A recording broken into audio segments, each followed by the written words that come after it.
Welcome to Mental Stillness.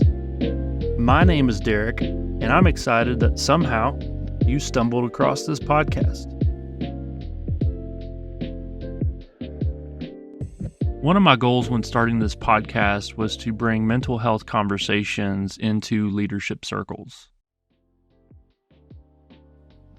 In this episode, I sit down with Sebastien Page. He is the Chief Investment Officer at Rowe Price. You might be wondering, did I turn on the wrong podcast? This typically isn't about investment and multi-asset portfolios. The reason I wanted to have Sebastien on is because he has written a book called The Psychology of Leadership. Sebastien has a unique journey into the work that he currently does. He immigrated here to North America knowing almost zero English. He started off as an unpaid intern and over time worked his way up to become the Chief Investment Officer at Rowe Price. Along the way, he's built a deep expertise, not only in finance, but in applying the science of psychology to everyday leadership. He has a new book called The Psychology of Leadership that has to do with many topics that we cover here: resilience and motivation, and maintaining a sense of purpose under pressure. You may recognize Sebastien if you do flip on any of the financial channels. He is a very frequent guest on those shows to talk about finance, but I'm really excited today to have him on this podcast to not talk about finance, but to talk about psychology and leadership. So let's jump in. So Sebastien, I would love, let's just start out giving us a little bit of idea of the famous question that we've heard in childhood books, like, who are you? Oh, wow.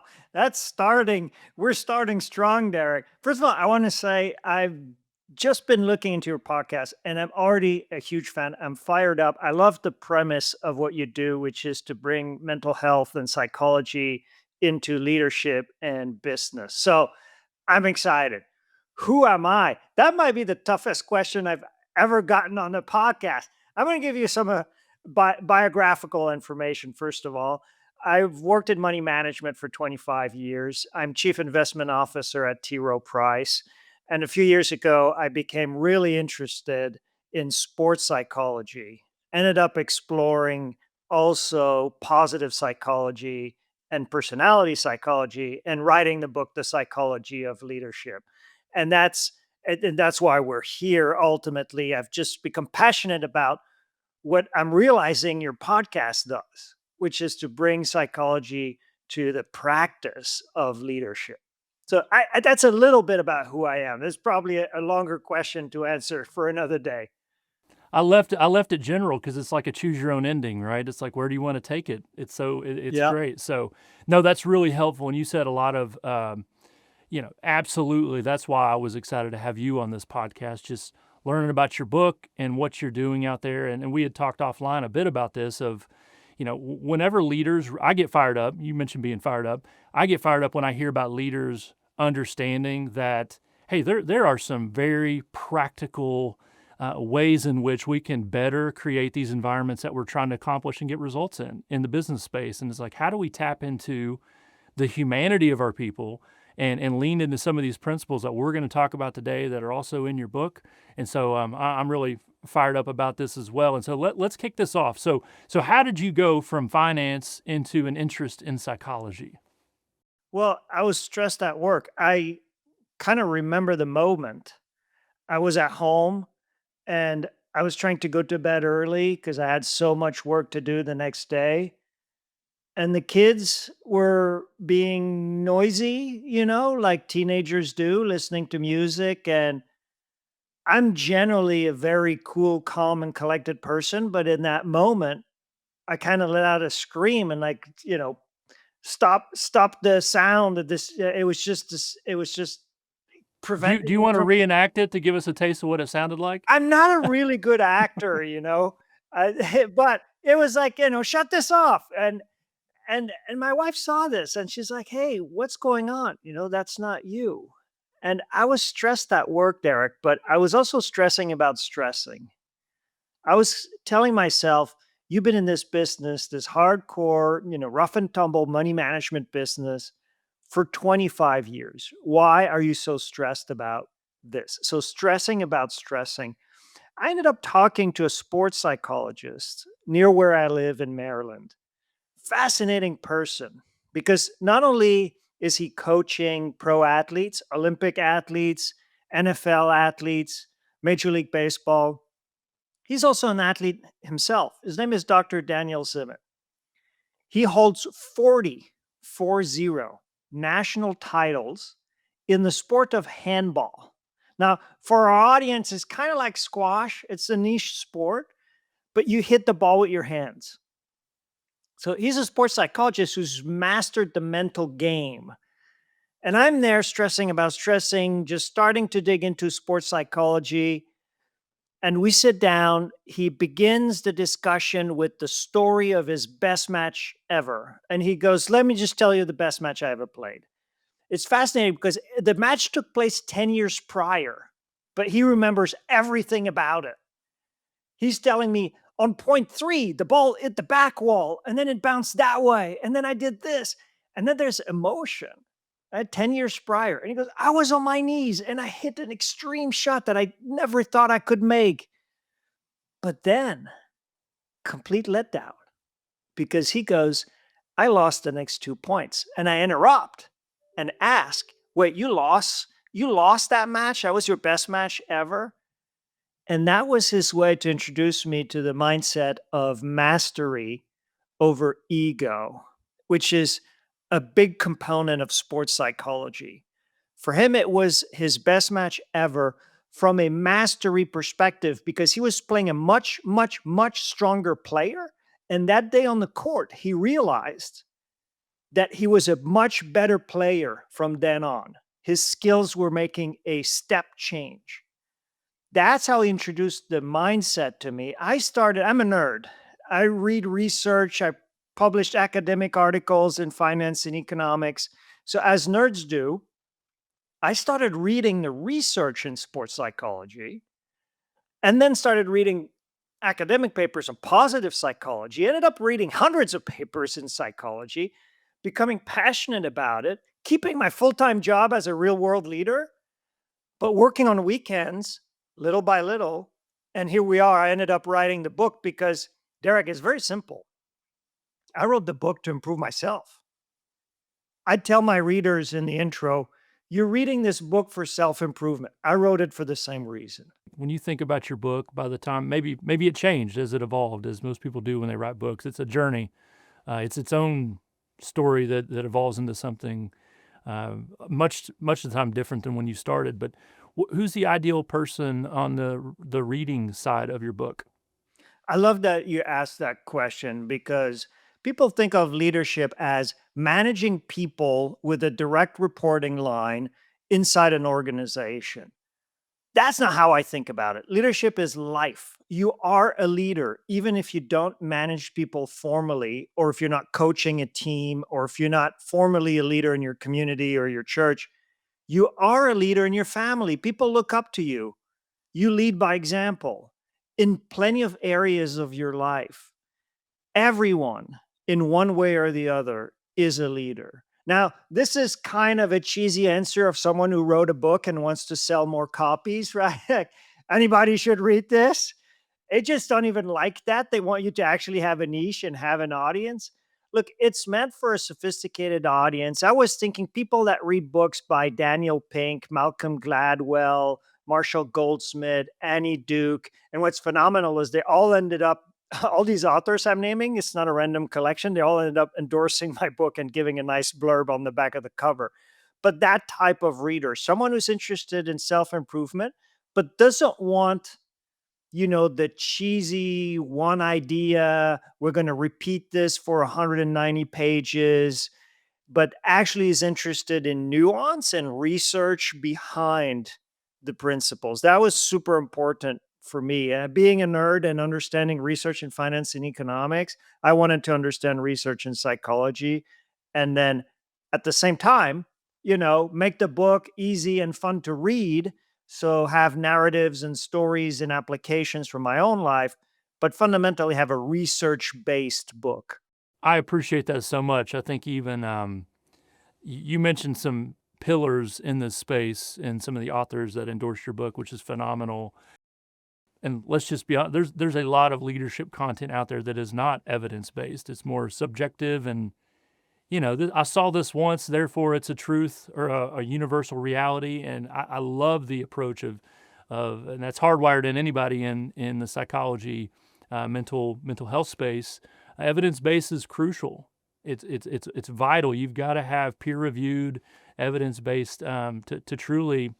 So you're not making recommendations for people that may actually do harm or make their situation dramatically worse. And so I just wanted to say I appreciate that aspect. I do. When you talked about, I think, did you call them 18 principles in your book or 18? Okay. Can you give us just give us a taste of some of this before we move on? I want to hear maybe one that comes to mind.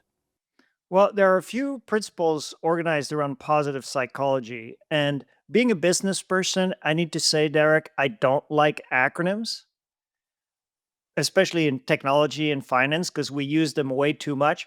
But there's one acronym from positive psychology that I absolutely love. It's PERMA, P-E-R-M-A. P stands for positive emotions. E, engagement. R, relationships. M, meaning. A, accomplishment, in the sense of long-term accomplishment. I have one chapter, one principle for each of the letters of IRMA, which the research in positive psychology, going back to Marty Seligman, the father of positive psychology, going back to the famous Harvard study on long-term happiness, shows that these are drivers of your ability as a person to thrive in the long run. The fascinating part to me is that it's not about the positive emotions. The positive emotions are what we seek every day. I get more likes on social media. I'm having a great glass of wine with a friend. I'm sharing a laugh. These are all great things. Different people have different capacity to experience positive emotions. Some people always seem cheery and some people suffer. I know you do work on the clinical side, Derek. Some people suffer from clinical depression. You just have an inability to experience the P. But the IRMA, ERMA, is what makes people thrive. So I'm looking at this, at the research behind it, developing the principles, and realizing that we underestimate IRMA in business leadership and in other areas of leadership. So there's a principle about maximizing engagement. How you do that? How do you get in flow? There's a principle about maintaining positive relationships. How does that impact how we give each other feedback in business? We all hate feedback. There's a principle about meaning in leadership. It's trite and sometimes cheesy when people say you need to know your why. How do you make that practical? What does it mean to run a business where you instill a sense of meaning in the organization? And how do you do that practically? I like Simon Sinek, but the focus on why has been sort of co-opted into a more theoretical, feel-good kind of thing. But how do you make that practical? And then accomplishment, how do you define accomplishment from a very long-term perspective? And how does that impact leadership in the workplace, but in other areas of life? So there are 18 principles, but the 4 of them are IRMA, engagement. People are not engaged at work. You can do a survey and you'll find that 70% of employees are not engaged. And that's on the conservative end. It is. And it's a crisis. And it's not getting better. Relationships, meaning, and accomplishment. Each one has their own principle. That's the positive psychology section of the book. I love this so much. I could sit here all day and talk about this. Me too. Derek, maybe you should shift to a 3-hour format like some of the famous podcasts. Yeah, I know. We'll have to. We'll do a part 2, part 3, maybe. So here's where my mind goes. I'm thinking of you listeners out there who are listening to this, and you're sitting there and you're like, okay, this seems interesting. Like, what's my starting point? So, you're coming from a financial background, so kind of walk us through my. Here's the reality, Sebastien. I highly doubt this is in the philosophical space only for you. It's something that you think about on the weekend and then you put it away, leave it at home, and go to work. Go to the finance career, and you don't apply any of it. My guess is it's fluid. You're taking these principles into your own leadership. So walk us through How have you seen this transform your leadership approach in the world of finance? I'll give you an example on the relationship aspect of it and how it works in practice and how it worked for me. But before I do that, you're hinting at something, Derek, that's really important to me. You might look at what I'm proposing in terms of principles and say, well, you're not a PhD psychologist. I actually ended up hiring Dr. Daniel Zimmett as a scientific advisor to make sure I was interpreting the research correctly. Um, or you might say, look, some books that are written from the perspective of a business leader, going back to what you said earlier, are kind of opinions, and they might be good opinions, but they're not evidence based as you described it, right? So, what I'm trying to bring here is someone who does the job, has done the job for 25 years, is a leader in an organization. I had an offsite with my team, hundreds of people yesterday, right? Talking about strategic direction for the business, who lives it day to day, but who also took the time on weekends over a long period of time to read the research and find ways to apply it. I like to think that's kind of where I'm differentiating is this intersection. Lots of great content on leadership, but they either come from the research perspective or from the practical perspective. Anyways, I'm pontificating a little bit. Maybe I heard someone use the expression this week in a business meeting. They wanted to brag about something, and they said, I'm not gonna dislocate my shoulder tapping myself on the back. I'm kind of dislocating my shoulder tapping myself on the back right now. So let's stop that right here. But on maintaining positive relationship, there's a way to improve feedback at work and also in life. This is based on research by Dr. David Rock. He's a specialist in something that is kind of a field that he's created, neuro leadership. He spoke at our company. I had a chance to meet him. He's using research to improve the feedback process. It turns out people don't like it.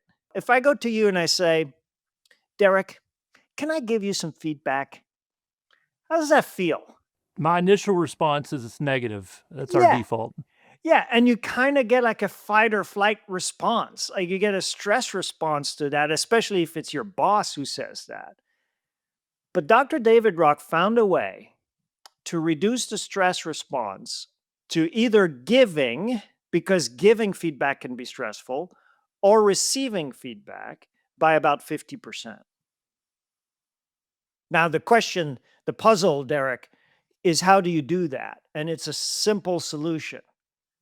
I don't want to put you on the spot, but I'm just going to pause a little bit, see what and let's bring our audience along. What could simple way to modify a feedback process reduce the stress involved in giving and receiving feedback by 50%, backed by research? And the way Dr. David Rock did it was to hook people up, like measure their blood pressure, their heart rate, their sweat, like everything.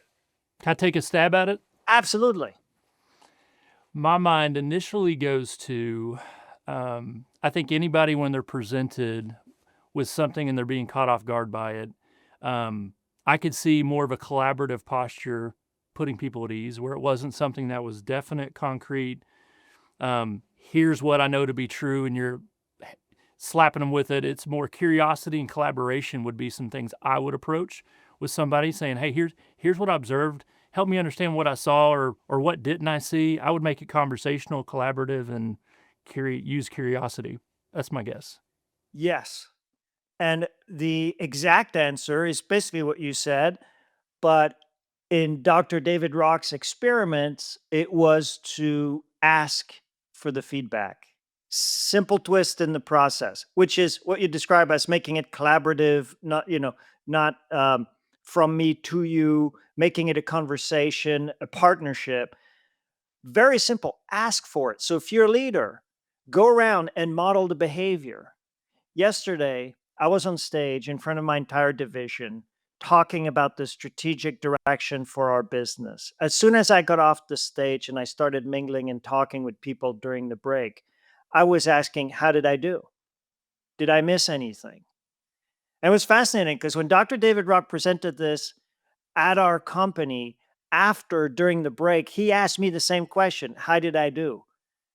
And as a leader, if you keep doing this, people are going to model that behavior and then explicitly ask people to ask for feedback. It just reduces the stress so much because now, to your point, Derek, you're participating in the process. And there are all sorts of tricks like asking people to begin with their self evaluation, right? So they bring their assessment. Then it makes it much easier for you. If the person is self aware, you might have very little feedback to give. You might end up doing coaching. Well, if someone brings their self eval, they're in a sense asking you for your thoughts, asking you for feedback on what they think their performance is. So that's one way in business. When you say positive relationships matter, they're difficult in organizations. How do you improve them? I say improve the feedback process. And a very practical trick from research is to ask for the feedback, model that behavior as a leader, and encourage people to do that. And there are many other ways to think about positive relationships. But the bottom line, Derek, from positive psychology is that it is the number one factor in people's long term happiness. It's nothing that you might think as a traditional goal, like making a lot of money, even being physically healthy. The Harvard study itself is fascinating because they've had generations of researchers. The current curator is Robert Waldinger. They measured everything. They would take people when they were very, very young, start giving them surveys regularly. How are you feeling? What are you doing? Keeping track, massive amount of data, and then trying to explain the self reported happiness scores. And nothing explained them, whether people went to jail or whether they were successful CEOs, whether they had cancer or whether they were healthy. Nothing significantly explained happiness in this mega study across generations except except the quality of people's relationships in their lives. And by that, I just want to add one more caveat. It's not just about being nice, especially in a high functioning, high performing organization. It's about trust, it's about mutual respect. And in fact, if it's just about being nice, you might not getting the most out of the team because you're not getting ideas to clash against each other to create stronger thinking. You're not giving real feedback for improvement. So let's not mislead in saying it's just being nice and always positive and warm and fuzzy. It's productive, it's trust, it's mutual respect. Those are the core principles. I see leaders and honestly organizations sometimes they have a culture of nice and that's not a bad thing, but sometimes what can happen is people will prioritize being nice over being honest. And they will sacrifice the honesty because they don't want to sacrifice the niceness. And that's something definitely to evaluate because I think also part of having meaningful relationships is you got to have the honesty. If it feels like it's superficial or fake, people are turning off inauthenticity much quicker and craving the other side of that. So craving and longing for something genuine and authentic. I mean, it's a balance, right? There's some people who will say, I'm just being myself. I'm very direct. I'm being authentic, but really they're jerks to everyone around them and they just say whatever's on their mind and they give you harsh feedback just because they don't have a filter. It's a balance. Kindness, I think, is different from just being nice. Kindness is a way to give the tough feedback in a way that embeds empathy in the process. Look, I had someone once in a year end review tell me, Seb, you asked me to deliver on a really tough project, and I had to move the organization.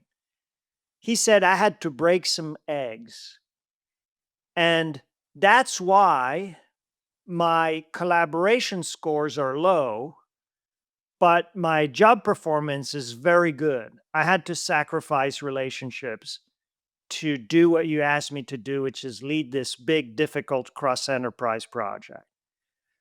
And it gave me pause because I don't like that trade off. I think that trade off is sign of a poor culture. If for the purpose of getting something difficult done, you need to break some eggs and have sharp elbows, there might be something wrong with your culture.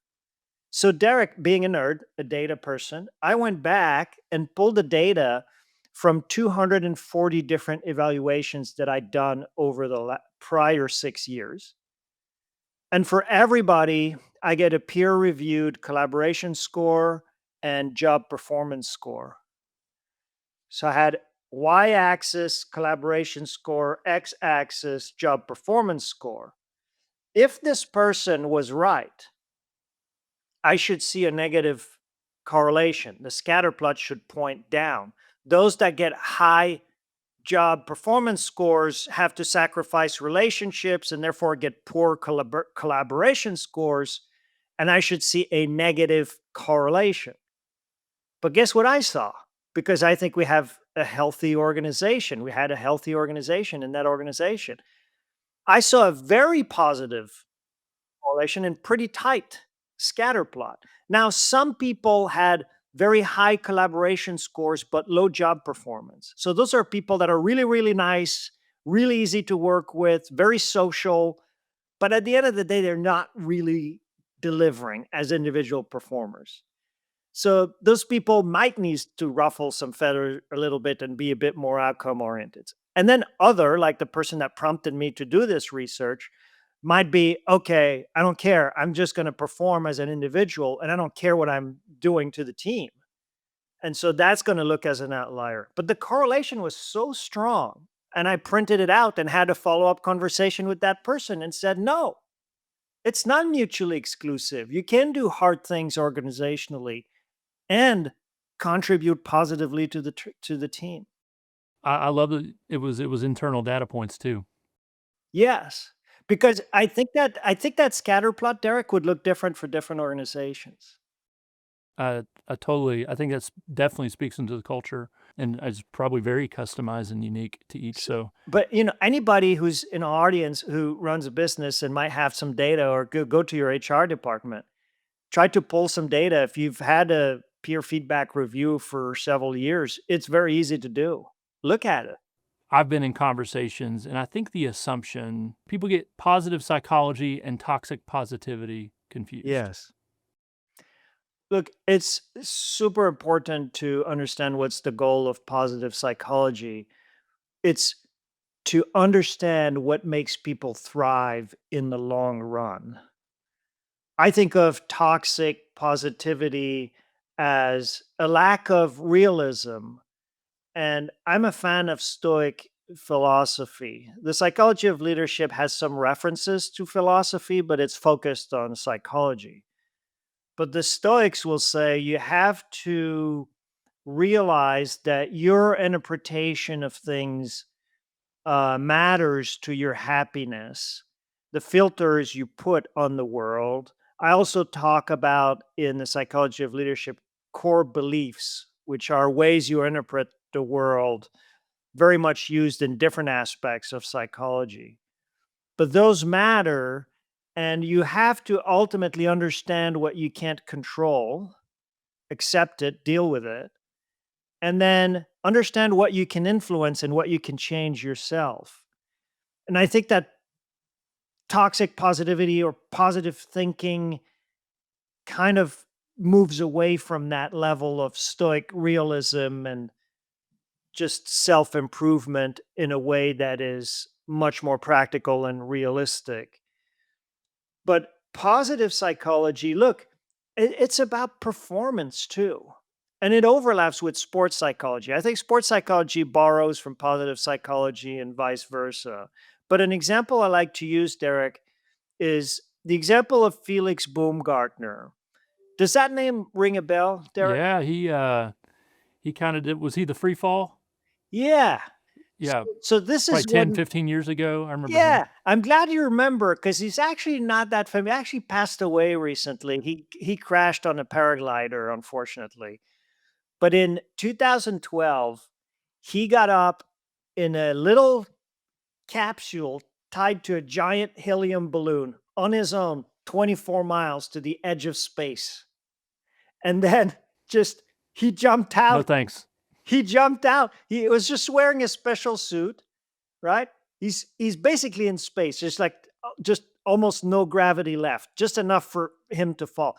Free fall for 24 miles, 10 minutes falling, 4 of which he was free falling. No parachute. He It's a didn't know if violent video. You're watching him tumble. yeah. Yeah, no, he had no control. No one's ever done that. He's the first human being to break the sound barrier without an aircraft. And he's it's just amazing. He didn't know if he was going to pass out or not. But the reason why I like talk about Felix Baumgartner, this is ultra high performance, right? A feat that no human had ever done, and probably difficult to compare to anything that's been done.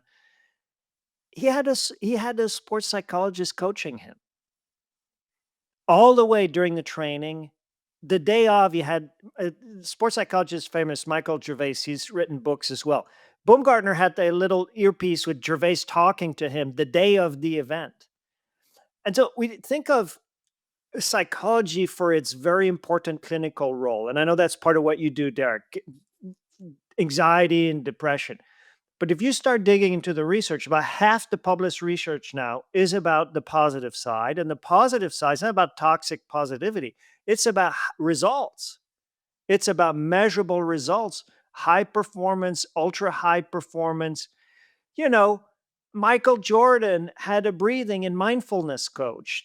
Those are principles of positive psychology, well researched. Pro athletes, 8 out of 10 baseball teams now have a sports psychologist on staff. And I guarantee you the two that claim they don't, they do. They just don't want to reveal it. So we're talking about performance, ultra high performance, thriving. There's so much research behind it. And still, most people, when you say psychology, they think of the clinical side. Again, super important. But there's a whole world of um, positive sports psychology that is, in my mind, unexplored in many areas of life. I like the connection with sports psychology. Next week, I'm interviewing a PGA golfer and talk about. I'm a golfer as well, and I'm by no means comparing myself to this individual.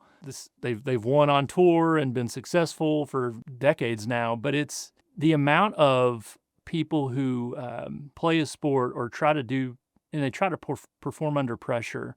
I love positive psychology because it really does put things in perspective. And here the way I think about and approach it is there's absolutely external influences that spike our heart rate and give us the stress response and the cortisol gets flowing at higher levels. But so many things also are internal. Positive psychology is a way to combat the 80% of our thoughts being negative and against us and that we're going to fail. It's like we have this internal bias towards negativity to where positive psychology, I feel like, honestly starts to even things out a bit better. So there's not just this inherent negative thinking inside of us, but we have to actively do that because statistically, all of us left to our own devices lean towards the negative in our thought processes. Yeah, and it's a survival mechanism in a lot of situations. Anxiety is natural, it's part of the human condition. But when you talk to your pro golfer on your podcast, I would encourage you to ask about the principle of mastery versus ego. In sports psychology, golf is used as a reference quite a lot. And the example of mastery versus ego is to compare two players. And you can ask your guest next time. Those that are ego oriented essentially want the trophy. They want to lower their handicap. They keep score. In business, we would say the KPI, key performance indicator. The mastery oriented golf player gets excited about getting better at the game, has intrinsic motivation. They'll come home after a practice and say, I'm super excited because my swing got better today. My swing got better today. And there's a direct analogy in my business. When I say we're getting better at researching financial markets, that's a mastery statement. It's not we generated this much money or this or that KPI. It's we're running our meetings better. We found better sources of research. We can use AI to improve our process. This is all mastery. And business is obsessed with KPI. So, with the analogy of sport, it would be ego orientation. And by the way, there are pro golfers that are on the ego orientation side. Um, but those that are on the mastery side tend to be happier performing and tend to perform better also over time. Now, on stress, Derek, I think you hit on something super important. And I talk about this in the psychology of leadership. Zero stress is not a natural state for human beings. If you spend your life trying to go down to zero stress, you're going to stress about stressing, and it's never going to happen. It's just unnatural. Sports psychology shows, and sports performance research shows, that performance can increase when your stress level increases. You talked about the body's response to stress. It increases glucose availability, it increases your heart rate, your blood flows, it increases your focus. And therefore, as stress increases, there's a curve that describes this relationship. Your performance, especially as an athlete, is going to increase. If I ask you to run a 100-meter dash and you're kind of anxious about it and you feel the adrenaline pumping, you're going to run faster. That's why runners, I'm a runner. I can't play golf to save my life. I got to say this. Just I pontificate about mastery in golf. It's from research papers. It's not from my own skills. But the But get you on a putt-putt course and you'll tear it up. maybe and this let's use I'll go back to the putt putt example. But um performance will increase as a runner when you're racing because you're activated. And sports psychologists like to reframe stress as activation. That's a useful way to deal with stress is to reframe it into energy, fuel for performance, activation. Now, if we go on a putt putt like mini golf, the optimal performance, because it's a task that it requires more concentration, is actually going to occur at a lower stress level. Not zero.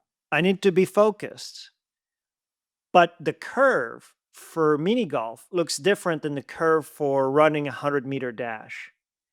Now, if you bring this to leadership situations or the workplace, there are certain projects where you need to crank the pressure way up.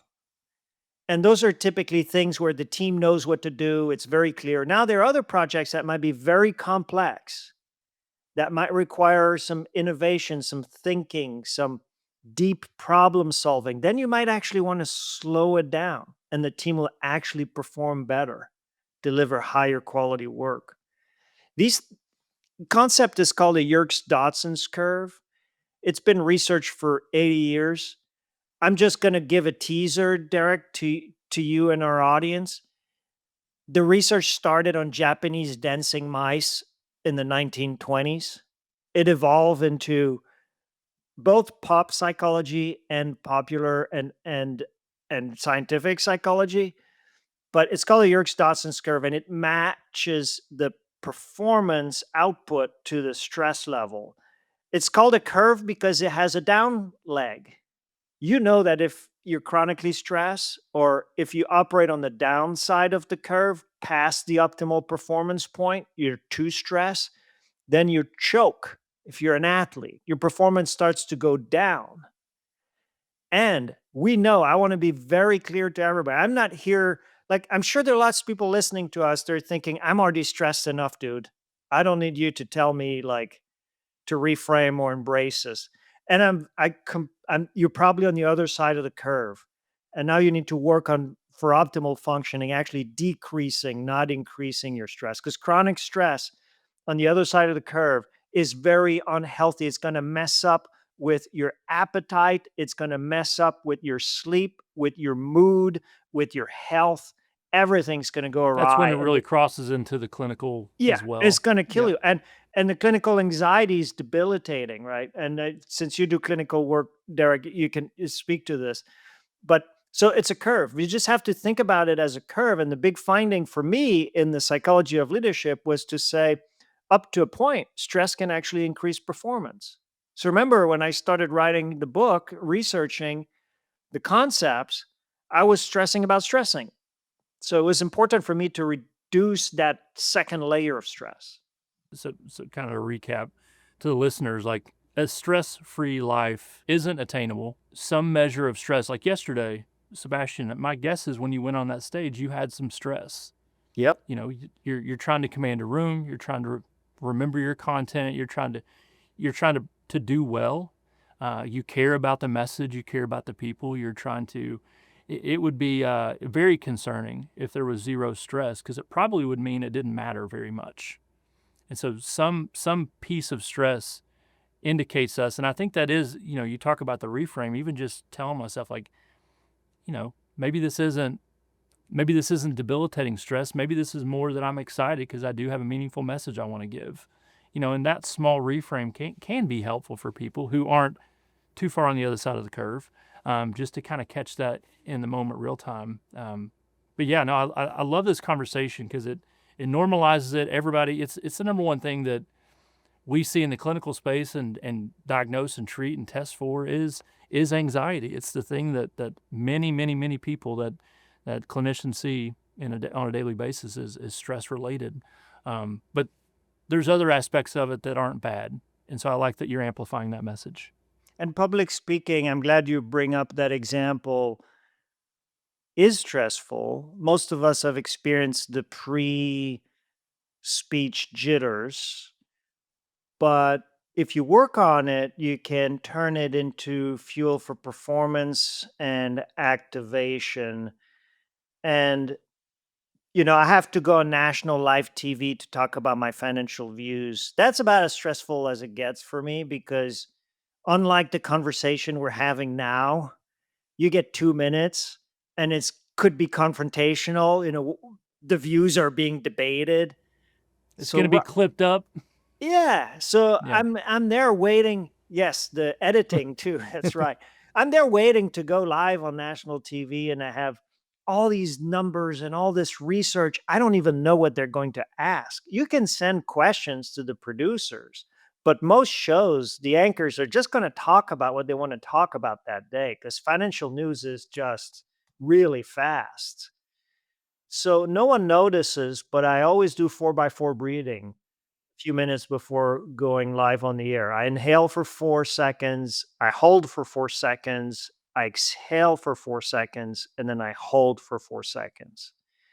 I do that 2 or 3 times. It's completely portable. I can be sitting on stage doing it. No one would even notice.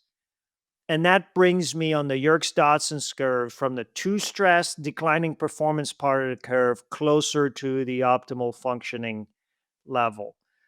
Bottom line, Derek, for me, going around in life trying to achieve a stress level of 0 is unrealistic. And also, it's not compatible with optimal performance. We talked about your book, and I may take you up on additional conversation down the road Absolutely. because we can expand more topics. But talk again about how my audience can find you, find your work, follow you. Go ahead and plug all of that. The book is The Psychology of Leadership is available to sell for sale anywhere. Easy, very easy to buy on Amazon, of course. And on social, I'm easiest to find on LinkedIn. Just type Sebastien Page. LinkedIn platform is where I have the biggest presence. I'm also on Instagram and YouTube and other platforms. Yeah. So listeners, check out his book. Let him know that the Mental Stillness Podcast sent him your way, or sent you his way. Do you have any questions for me? I know that's I like to end conversations like that sometimes because some just out of curiosity. Derek, we talked about feedback. I'm going to do this live with lots of courage, although I feel a bit nervous about asking it, but I'm going to just for the show, not for the show, just to show that I mean it. How did I do? Great question and way to open yourself up for vulnerability. I think that makes people lean in. Many of my listeners, they don't listen to the show if they're not ongoing learners. I appreciate you speaking into that and demonstrating different ways in which perpetually learning. When someone just sees your title on paper, it's easy to think, wow, they hit their ceiling. The chief investment officer of Rowe Price, or it's like, but to demonstrate like you're forever curious. I think that was great. I love stories. I think all of us love stories. I think it's really easy to get too bogged down in numbers and data. Sometimes we miss out on like, we are just humans that crave authentic, genuine stories. And so I think you did a good job. From a feedback standpoint, you came across genuinely curious and interested and passionate about these topics. You've probably had conversations. I've had conversations with people where I couldn't say that they were always passionate about what they were talking about. I didn't feel that way with you, if I'm being very honest. Well, thank you, Derek. It was an absolute pleasure to join your podcast. As I said, I'm already a fan. I've been listening to prior episodes. I just love how you bring mental health and leadership together. Love it.